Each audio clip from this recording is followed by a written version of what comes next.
Hi my dear friends! I recently bought a new hard drive, so let's see what we can make from the old one. First of all, let us unscrew the 7 screws, 6 on the edges and 1 in the middle, which is hidden under the label. Let's lift up the case, unscrew the screws and remove the top neodymium magnets. These are very powerful magnets. They can lift objects more than 1,000 times its own weight. All modern drives have 2 HSA stoppers and 2 neodymium magnets. To take out the second magnets, we can unscrew 2 screws, thus taking it out with a holder, or we can unscrew the HSA and try to pry it out with a screwdriver. Uses for these magnets are almost limitless.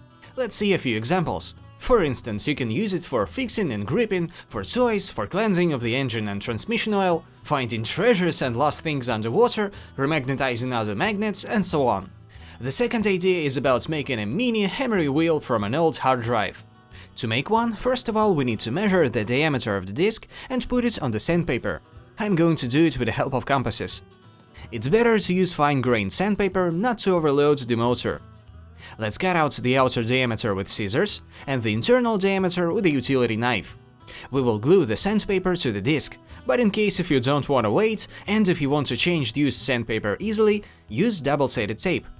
In general, our mini sharpener is ready. Let's connect it to the power supply and start using it. Though it's not big, it's quite powerful.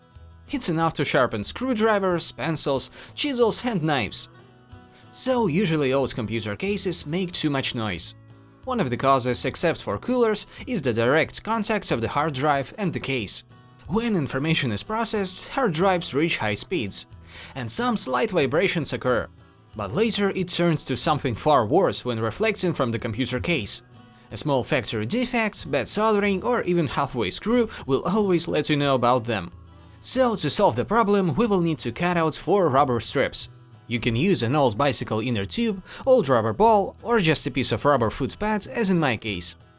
Let's screw the strips to the hard drive and place it in a new place. Just a little below your disk drive or even instead of it, if you don't use it of course. So we get a great result, because rubber absorbs most of the vibrations.